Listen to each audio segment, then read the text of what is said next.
I cheated with a guy I met at a bar. He gave me hepatitis C. My husband found out when I ended up in the hospital. Posted by you, throwaway hepatitis to our true off my chest. Let me start by saying I know how this all sounds. I know how people see women like me, cheaters, liars, selfish wives who blow up stable lives because of some fleeting urge to feel alive again. I deserve the names you're already calling me in your head. I wish I could go back, but life doesn't work that way. I've always hated those stories where people act like victims of their own choices. I'm not. I made my bed. Now I have to sleep in it. I've been married to Eric for almost 10 years. No kids. We both wanted them, at least in theory, but it never happened. We're both 33, stuck in jobs that pay the bills but drain our souls, living in the same small town in Texas where nothing ever changes except the number of boarded up shops on Main Street. Eric works nights as a manager at a distribution center. I work days at the clinic, mostly answering phones and dealing with people who don't want to be there. We've never been the couple who fights in public. No cheating, no yelling, nothing dramatic. But that also means no fire, no excitement. Everything just became so flat. We ate the same meals, watched the same TV shows, had the same boring sex once or twice a month. Some people are fine with that. I always thought I would be too. Turns out I was wrong. Last October, a friend dragged me out for drinks after work. I wasn't planning on anything, just a few beers and some music at this grimy little dive bar called the Rusty Nail.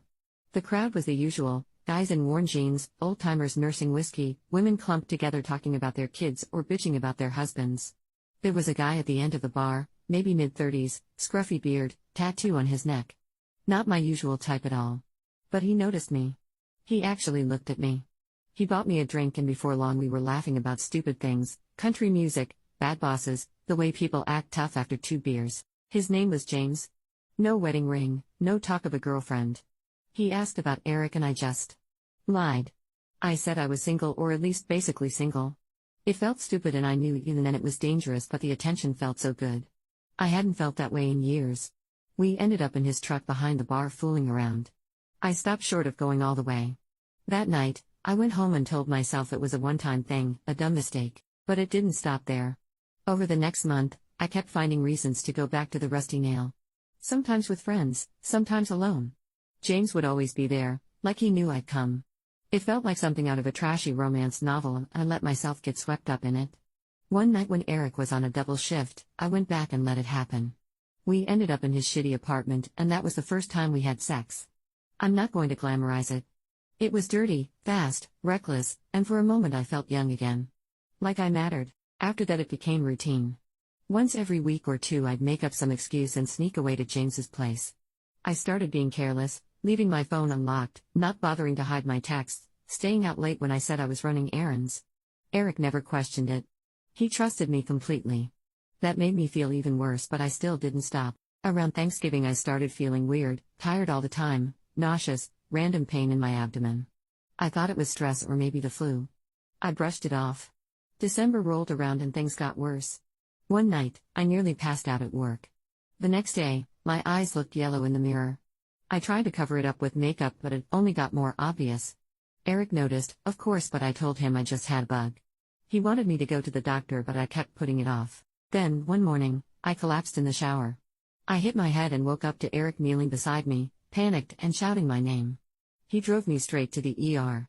I don't remember much, just the bright lights, the nurses talking in low voices, and Eric's hand gripping mine the whole time. They ran a bunch of tests and kept asking if I used drugs, if I'd ever had a blood transfusion, if I'd traveled outside the country. I said no to everything. Hours later, a doctor came in and told me I had hepatitis C. I didn't even know what to say. I'd heard about it, sure, but I never thought it could happen to me. The doctor asked again about drugs, about risky behavior, about unprotected sex. I denied everything. Eric looked so confused, so scared. I could see the wheels turning in his head, but he didn't accuse me of anything. Not yet. They admitted me for monitoring. Eric stayed at my bedside, holding my hand and trying to be positive. The whole time, guilt was eating me alive. I kept waiting for the other shoe to drop, for Eric to realize what had really happened. I tried to convince myself that maybe it was all just a terrible accident, some fluke. But deep down, I knew. James had been the only one. 3 days into my hospital stay, the truth finally came out. Eric left to grab coffee and I checked my phone. There was a text from James, "Hope you're okay. Heard you're sick. Sorry if it was me." Eric walked in as I was staring at my screen, tears in my eyes. He asked who I was talking to. I lied, said it was just a friend from work. But Eric isn't stupid. He grabbed my phone and scrolled through the messages. The look on his face is something I'll never forget. Betrayal, hurt, disgust, all mixed together. He didn't yell. He didn't cry. He just stared at me and said, "How could you?" Then he walked out, leaving me alone in that hospital bed, my world crumbling around me. Hepatitis C. The first night after Eric walked out was the worst of my life. The doctors wanted to keep me for a few more days, but honestly, I didn't care if I ever got better. I laid there with tubes in my arms, replaying every lie, every excuse, every selfish decision.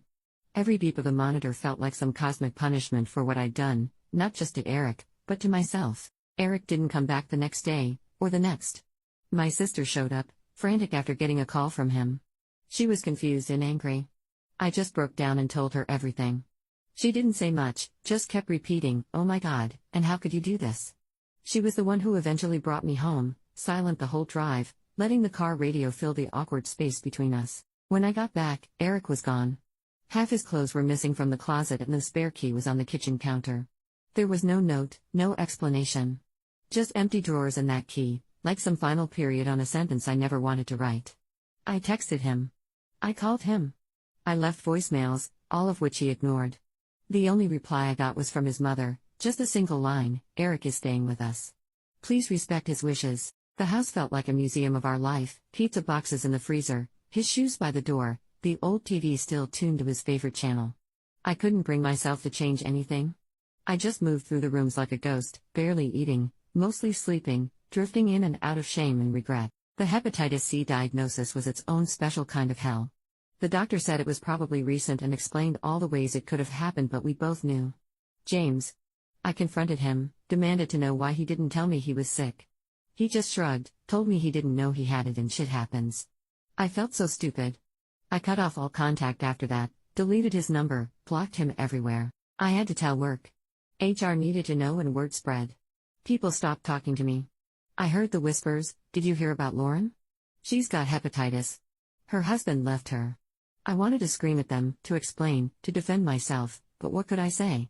Everything they assumed was true. I finally got a message from Eric, weeks later. No greeting, no "how are you?" Just, "I'm filing for divorce. You can keep the house. I don't want anything but my stuff. I'll be by Saturday to get it." I sat on the kitchen floor and sobbed until my throat hurt. I wanted to beg him to forgive me, to take me back, but I knew it was pointless. I'd broken something that couldn't be fixed. Saturday came. He showed up with his dad and his brother, packed his things without saying a word. I tried to talk to him, but he wouldn't even look at me. Before he left, he stopped in the doorway and finally spoke. "I loved you. I trusted you. I hope you find whatever you were looking for." And then he was gone. The months after were a blur. Divorce papers. Lawyer meetings. Medical appointments. Every aspect of my life was just paperwork and consequences. The only thing that really changed was me. I don't trust myself anymore. I question everything I do, everything I want. The silence in the house feels earned. I started therapy, but even the therapist struggled to find anything reassuring to say. Sometimes I wonder if there was a single moment where I could have turned back, if I just ignored James at the bar, or confessed to Eric after that first mistake. But the truth is, I kept choosing the wrong thing over and over, like I was sleepwalking toward disaster and only woke up when it was too late. If you're reading this and you think you're about to do something you can't take back, don't. The thrill isn't worth what comes after. It's not just about the risk or the drama or the shame. Sometimes, the consequences come in ways you never see coming. Like a diagnosis. Like a hospital bed. Like your husband's empty side of the closet. That's it. That's my confession. I lost everything for a handful of nights with someone who barely remembers my name. I have no idea what comes next. Maybe I deserve the uncertainty. Maybe this is how I start over. Or maybe some mistakes just stay with you, no matter how much you wish you could leave them behind.